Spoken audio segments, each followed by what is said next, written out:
Here now is Paul Kanitra, Assemblyman from New Jersey's 10th District, where many of these drones have been spotted. Thank you, sir, for your time this morning.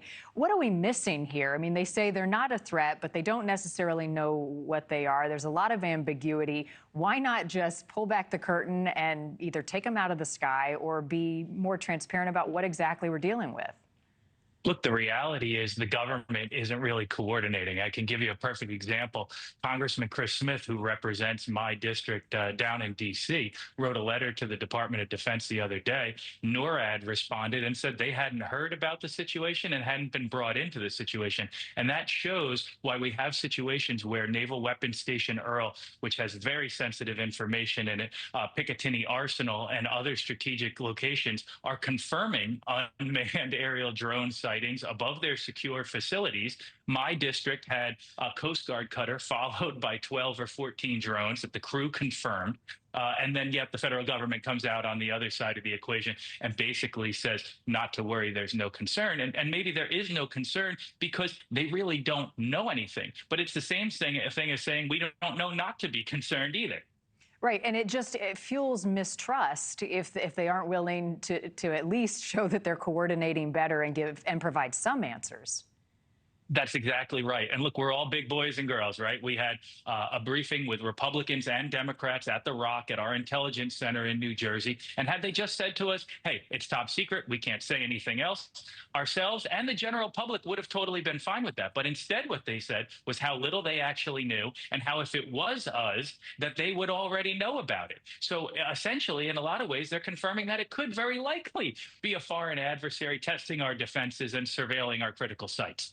So the pressure's on, and I would say that makes a difference, but we've been covering these UFO sightings and some of the Pentagon briefings for the last year, and it still hasn't led to a whole lot of answers and even a bigger mystery. What's the next step here to put the pressure on to finally get some answers or to shut the door that there's not a threat?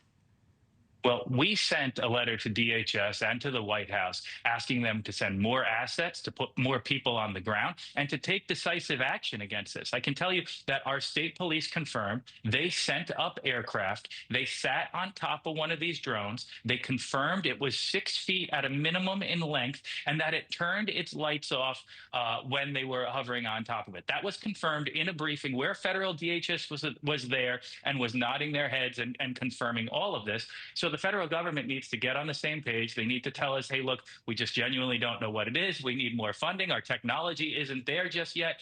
In fact, and I'll even go further, DHS sent us a piece of equipment that was supposed to be able to detect the frequencies of all drones and possibly bring it down. They had to send it back to D.C. to add some more additional radar components, and we're just getting it back in New Jersey now. They're making up a lot of this on the fly, and I think it shows. Those observances from the state police in the sky, anything identifiable on this drone? Anything that made it stand out other than the 6 feet?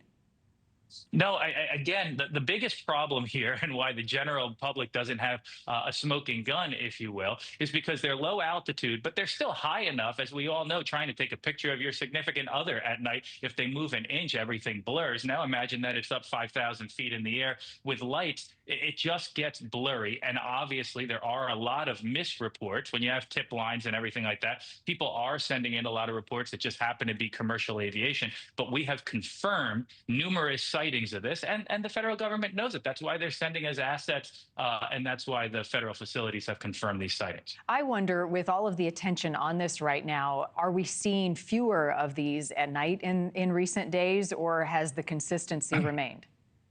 So we were told starting on November 18th, which is scary because that was almost a month ago, that there have been confirmed sightings every single night since then. Now, sometimes the skies are a little bit cloudier. It's probably more difficult to see them. But I can use last night as an example. I was going to do a news hit last night, leaving my hometown of Point Pleasant Beach, and there were 7 right over the Manasquan Inlet, over Lake of the Lilies in Point Pleasant Beach. And I got multiple reports from other people who saw them come in, saw them hovering. They don't operate like aircraft. Aircraft can't go left and right and up and down the way that these things can. Yeah, they're hovering like drones. The question is, who's managing them? Where are they coming from, and why are they doing it?